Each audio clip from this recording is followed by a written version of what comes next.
Hello guys. तो जैसे कि हम सभी को पता है कि अब नीट को ओनली 5 मंथ लेफ्ट है।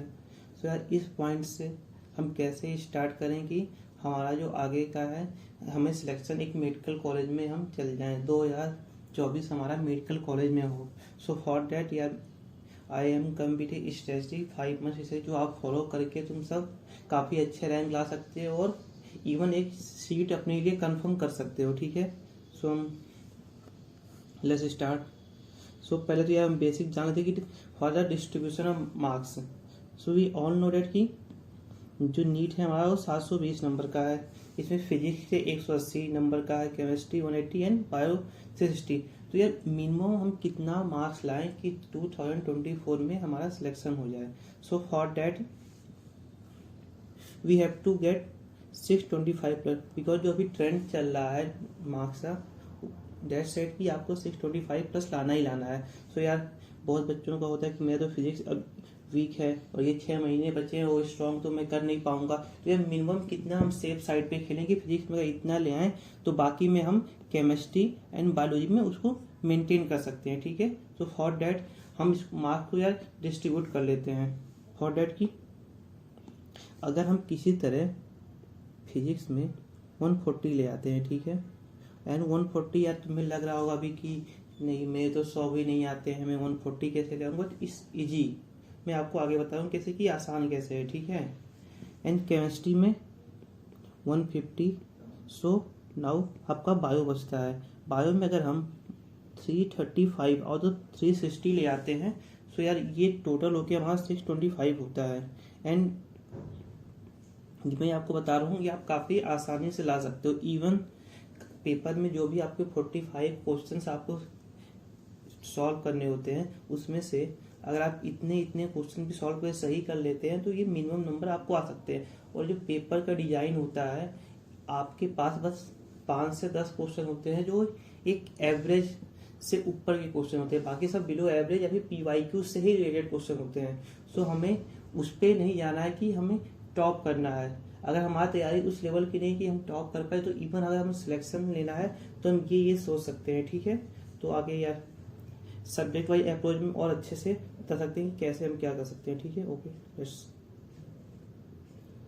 तो फर्स्ट ऑफ ऑल ये हम फिजिक्स पे देखते हैं। ठीक है, कि फिजिक्स कैसे समय देंगे। फर्स्ट ऑफ ऑल यार हमेशा होता है कि जब भी आप युद्ध लड़ने तुम जाते हो क्या करते हो, अपने हथियार साफ रखते हो। तो ये लाइक कि 5 महीने अब तुम्हें युद्ध ही लड़ना है तो हर रिसोर्सेस हर बच्चे ने कहीं ना कहीं किसी ना किसी कोचिंग में एडमिशन लिया हुआ है तो ये प्रॉपर आपके पास कोचिंग नोट्स होंगे। उस कोचिंग नोट्स से आपको क्या करना है, अभी जिसने नहीं किया वो भी कर सकता है, एक शॉर्ट नोट्स बनाओ। एंड शॉर्ट नोट्स कैसे बनाने हैं मैं से आपको कुछ पॉइंट बताता हूँ। फर्स्ट ऑफ ऑल यार इसमें जो तुम्हें याद नहीं होता है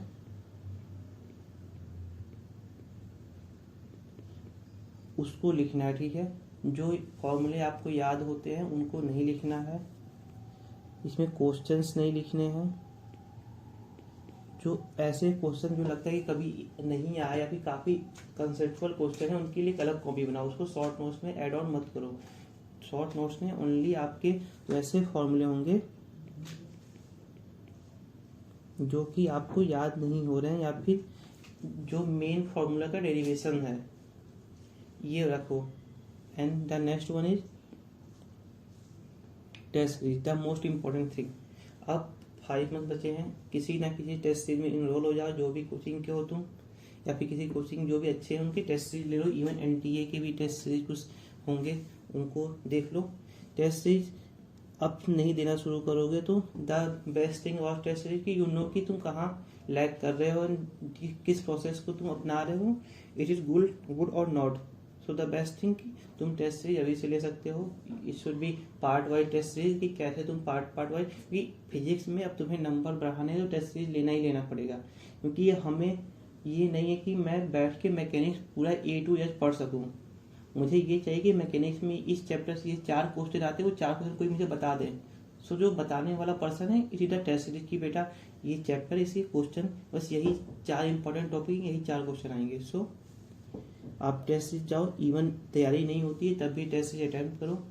इससे तुम्हें मालूम पड़ेगा चैप्टर में जो 3 घंटे का चैप्टर, उसमें मुझे 10 मिनट में कैसे खत्म करना है कि वो 4 टॉपिक ही पढ़ने हैं 10 मिनट में, ठीक है। एंड द लास्ट वन जो ये शॉर्ट नोट्स में आ गया आपका, फॉर्मूला शीट सब बनाओ and put paste it on wall, या उसके फ्लैश कार्ड बना लो, या फिर जो भी आपके पास टैबलेट है या फिर लैपटॉप है उसमें रख के हमेशा उसको देखते रहो, ठीक है। अब नाउ सब्जेक्ट वाइज अप्रोच, मतलब टॉपिक वाइज अप्रोच हम कैसे करेंगे, ठीक है। Let's move on to mechanics.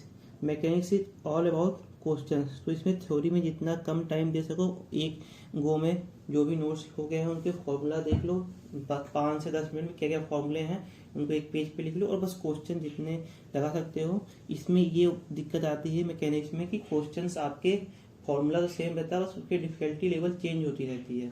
So main thing कि इसमें आप क्वेश्चन प्रैक्टिस करो beyond the PYQ। Mechanics is all about that. And second is fluid mechanics. तो फ्लूइड मैकेनिक्स में क्या करना है यार, knowledge of formula only PYQ not sufficient क्योंकि आपको जो फॉर्मूला है उस फॉर्मूला के बारे में मालूम है कि फॉर्मूला कैसे, बहुत सारे फॉर्मूले जहाँ आगे 2 लगाना है या फिर लगाना है, शेयर टेसर, इस सब में आपको आइडिया होगी। फॉर्मूला अगर आप जान गए तो इसके क्वेश्चन सॉल्व हो जाएंगे। इसमें maximum number of question solve करने की जरूरत नहीं है, बस बेसिक अगर आप PYQ प्रैक्टिस कर लो और जो फॉर्मूले हैं उनको याद रख लो तो फ्लूइड मैकेनिक्स डन है, ठीक है। And the electric and magnetic जो चैप्टर्स होते हैं क्लास 12 के पार्ट, उनको क्या करना, उनमें भी जो भी लास्ट ईयर सब ट्रेंड है वो PYQ के ही क्वेश्चन पूछते हैं उसी फॉर्मूले से। So first of all you have to see the PYQ, then derive की उसके कौन कौन फॉर्मूले में PYQ आ रहा है और उस फॉर्मूला को पढ़ना है, ओनली दैट उस फॉर्मूला को। आपको बहुत हार्ड क्वेश्चन सॉल्व नहीं करने हैं, जैसे कि जब आप पढ़ते होंगे सीरीज में लगे हुए हैं रेसिस्टेंस, तो उसके भी बहुत इतने हार्ड क्वेश्चन नहीं करने हैं।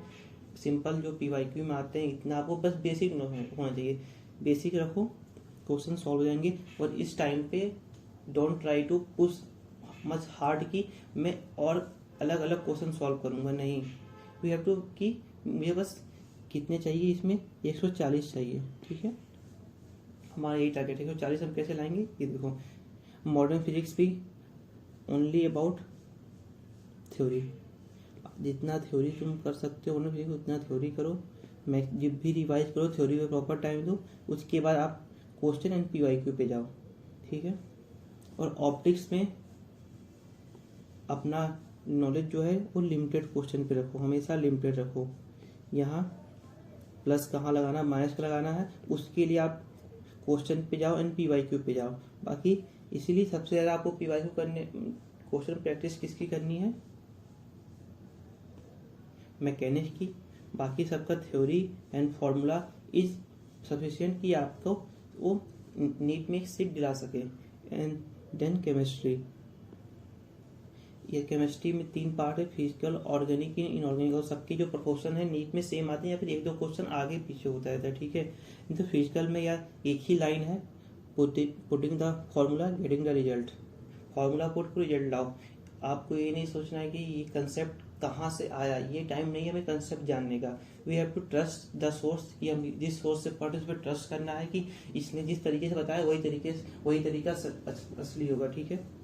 जो भी टीचर आपके बताते हैं उस तरीके को फॉलो करो, इनके बस अब PYQ करो, बस PYQ और जो फॉर्मूला है उस फॉर्मूले को कंसेप्ट याद करो कि फॉर्मूला ये किस फॉर्मूले में किस कंसेप्ट से ये फॉर्मूला आया है, ठीक है। बस आपको ये जानना जरूरी है। एन फैक्टर क्या होता है, वो कैसे निकालते हैं, छोटी छोटी चीजें जो कि क्वेश्चन हमारा फॉर्मूला हमें याद रहता है इवन सब बता देंगे, जो चीजें फैक्टर्स होते हैं वो हमें निकालने नहीं आते हैं, या फिर कुछ सीरीज हमें याद नहीं होती है कि इलेक्ट्रोकेमिकल सीरीज। तो मेन हमें फिजिकल में ये ध्यान रखना है कि जो रटने वाली चीजें हैं या जो माइन्यूट चीजें हैं वही हमारा क्वेश्चन गलत करवाती हैं, ठीक है। उन पे ध्यान दो, बाकी फॉर्मूला और आंसर, ठीक है। और यानी कि सबसे पहले किसी भी कोचिंग का जो भी नोट्स है ऑर्गेनिक उससे पढ़ो, अच्छे से पढ़ो। And then shift to NCERT। NCERT कभी भी पहली रीडिंग खुद से नहीं लगानी है जब तक कहीं से पढ़ा ना हो, बिकॉज काफ़ी NCERT अलग तरीके से लिखी हुई है। पहले आप जब चैप्टर खोलिएगा उसमें नॉमेनक्लेचर, आइसोमेरिज्म, रिएक्शन सारे एक ही चैप्टर में लिख दिए गए, जो आपको समझ में आएगा, तो आप एक प्रॉपर किसी कोचिंग के नोट्स से नहीं पढ़ेंगे, ठीक है। देर उसके बाद एनसीईआरटी सोचा and try to figure out the 10 to 20 question जो पीवाईक्यू में हर साल आते ही आते हैं। इससे बाहर नेम जेक्शन जो 100 आप पढ़ाए जाते हैं उसमें से बस 10 से 20 ही हर साल रिपीट होते हैं। तो ट्राई टू नोट कि 10 से 20 कौन से नेम जेक्शन है, ठीक है। और उसको उसी को बार बार कैसे मालूम पड़ेगा, ओनली बाई टेस्ट सीरीज। जैसे आप टेस्ट सीरीज देंगे आपको पता चलेगा कि यही 10 से 20 बार बार आते हैं, जो आपको आखिरी मंथ में आप सारा चीज लगेगी। ऑर्गेनिक बस में ये 10 चीज ही पढ़ना है। इनऑर्गेनिक में यार जितने भी हो भी सब थ्योरी फोकस करो। पीरियोडिक टेबल बस रटने के लिए मत पढ़ना कि चैप्टर खत्म कर लिया, इसको प्रॉपर समझो। उसी से आगे जितने भी चैप्टर्स हैं सारे जितने ब्लॉक हैं इसी से क्लियर होंगे कि कैसे रिएक्शन फॉलो ऑन हो रहा है। इसमें भी हमेशा थ्योरी जितनी बार चैप्टर खोलो थ्योरी पढ़ो इंस्पाइट ऑफ क्वेश्चन लगाओ, पीवाईक्यू लगाओ, बट थ्योरी हर बार पढ़ो। जितनी बार तुम अपने आप को इनऑर्गेनिक पढ़ने के लिए टाइम दे रहे हो पढ़ो। NCERT not mandatory at that time. अगर कर पा रहे हो वेल एंड गुड, वरना नहीं करो, ठीक है। एंड यार नाउ बायोलॉजी बायोलॉजी या बॉटनी एंड जूलॉजी दो पार्ट में इसको डिवाइड कर लो। एंड दोनों का अलग है। आपको बॉटनी क्या करना है, बस रटना है, लेकिन जूलॉजी समझ के रटना है। दोनों में मेन डिफरेंस ये है, जब जूलॉजी आप समझ के रखते हैं कि जैसे कि डिफरेंस ले लो कि ऑक्सीजन जैसे हमारे एल्वेलाई में आया, फिर ये यहाँ गया हार्ट में, हार्ट से फिर बॉडी पार्ट में गया, फिर वेन से हार्ट में आया। तो यार ये प्रॉपर एक चैनल है। अगर आप इसको समझिएगा कि बाहर से ज़्यादा ऑक्सीजन का मात्रा होगा फिर बॉडी में गया, यूटिलाइज किया कम होगा, तो समझो। फिर आपको लेकिन डाटा तो याद है कि 95 ये होता है, यहाँ 45 होता है, यहाँ 40 होता है। तो that is the main difference कि यहाँ समझ के रटना है। लेकिन यहाँ चीज़ें आप उतनी समझ नहीं, तो यहाँ रटना है। और कैसे रटो, the main focus passive learning and active recall. ये जो कंसेप्ट है passive learning and active recall का, कि जब भी बॉटनी याद करो तो उसको बैठ के नहीं कि मैं 2 या 3 घंटे लगा रहा हूँ उसको याद करने के लिए। प्रॉपर एक पेज लो, उस पर लिखो कि हाँ, और उसको देखते रहो, अपने आप वो सबकॉन्शियस माइंड में जाएगा, याद होगा। लेकिन आफ्टर 2-3 डेज प्रॉपर कभी भी कहीं उसको अपने दिमाग से उसको बाहर निकालो, जो भी आपके ग्रे मैटर में जाए उसको बाहर निकालो कि वो एक मेमोरी फॉर्म कर पाए। सो ये एक्टिव रिकॉल का तरीका है, ठीक है। एंड यार जूलॉजी में ऑलवेज अप्लाई शॉर्ट नोट। एक पेज उठाओ, उस पर इंस्पायरेशन जो भी चैप्टर है सबका एक शॉर्ट नोट बना के उसको बार बार देखते रहो। सो बायोलॉजी ऑल अबाउट दैट। और यार कैसे कि तुम्हें नंबर लाने, तुम्हें कितने क्वेश्चन अटेम्प्ट करने पड़ेंगे अभी से टेस्ट सीरीज में जब भी दो। ऐसा नहीं कि मैं बस 150 क्वेश्चन ही अटेम्प्ट करूँ, क्योंकि अगर आप 150 कर रहे हैं, आपका सब सही भी हो रहा है, तो कितना कुछ 600 नंबर आ रहे हैं।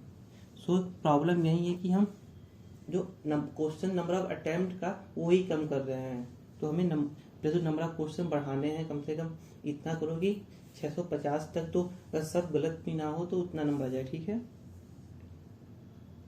सो यार ये हमारा मतलब ये हम फॉलो कर सकते हैं टू इंक्रीज आवर मार्क्स। अब कंसेप्ट जो स्टार्टिंग में बनने होते इतने बनने से आपके बन चुके हैं। और यार हमेशा अपने आप को ये रखो कि I am not starting from zero, I have something, और मुझे उसमें एड ऑन करना है। एड ऑन मैं कैसे करूँगा कि मुझे लगे कि ये चैप्टर मैंने तो कर चुका है। एंड वन मोर थिंग कि यू हैव टू डिवाइड कि आपको क्या स्टडी करना है, क्या रिवाइज करना है। क्योंकि हमें लगता है कि फिजिक्स में इतने 20 चैप्टर है तो 20 मुझे नहीं आते। नहीं, 20 में मुझे 10 से 15 चैप्टर आते हैं, लेकिन मुझे 4 या 5 नहीं आते हैं जो मुझे रिवाइज करना है, ठीक है। And let me add one more thing in physics. Physics में हमेशा आप कोशिश ये करो कि अगर किसी चैप्टर में 10 टॉपिक हैं तो पहले उसका इंडेक्स पे जाओ। अभी जो टाइम कम है, इंडेक्स देखो कि हाँ इसमें से मुझे ये 4 टॉपिक नहीं आ रहे, बस ये 4 को पढ़ो। नॉट पूरा चैप्टर पढ़ेंगे फिर हमारा टाइम उतना ही कंज्यूम होगा, तो हमारा जो पहली बार टाइम दिए उसको देने का कोई मतलब ही नहीं बना। तो ये ऐसे अप्रोच होगी कि कौन सा टॉपिक नहीं आ रहा है, मैं वो टॉपिक पढ़ूंगा जो इम्पोर्टेंट है वो टॉपिक। क्योंकि हम जब पढ़ने लगते हैं तो बेकार की चीज़ें भी पढ़ते हैं, जिससे जो इम्पोर्टेंट टॉपिक पे हमारी एनर्जी कम हो जाती है। तो ये कर सकते हो। सो यार अब वी आर हियर कि इसमें 140 लाना है, इसमें 150। एंड ट्रस्ट मी, जो फिजिक्स में मैं बायो में 335 लिखा है, ये जो भी टॉप रैंकर्स आ रहे हैं यार बहुत दूर तक 2000 3000 इवन सबके 360 आए। तो बायोलॉजी इतना एनसीईआरटी को प्रायोरिटी दो, इतनी बार एनसीईआरटी पढ़ो कि वो 360 आए जी, जिसके फिजिक्स वीक है वो फिजिक्स बायोलॉजी से कंपनसेट हो जाए। अभी नहीं कर सकते, आई नो कि फिजिक्स नहीं बहुत तेज बहुत बढ़ा सकते हो, जिनका वीक है वो बायोलॉजी केमिस्ट्री को मैक्सिमम टाइम दो। फिजिक्स के PYQ फॉर्मूला अच्छे से देखो कि इवन अगर आपके 35 क्वेश्चन भी सॉल्व हो जाए तो उसको अगर आप 4 से करो तो कितना आपका हो गया 140। सो बस 4 से 5 क्वेश्चन यहाँ 35 बस फॉर्मूला बेस ही रहते 35 38 क्वेश्चन। तो मुझे वो फॉर्मूला बेस ही देखना है, लेकिन उसको कैसे देखोगे जब टेस्ट सीरीज करोगे क्वेश्चन लगाओगे तब मैं अंदर से कि हाँ नहीं मेरे क्वेश्चन मुझे करने आता है तो कर सकता हूँ, ठीक है। सो यार योर शॉर्ट प्लान कि तुम कैसे अपने 5 मंथ यूटिलाइज कर सकते हो। हल्का हल्का सबके अभी कोर्स भी चल रहे होंगे तो बहुत रिवीजन पे भी फोकस करो। वीक में 2 से 3 चैप्टर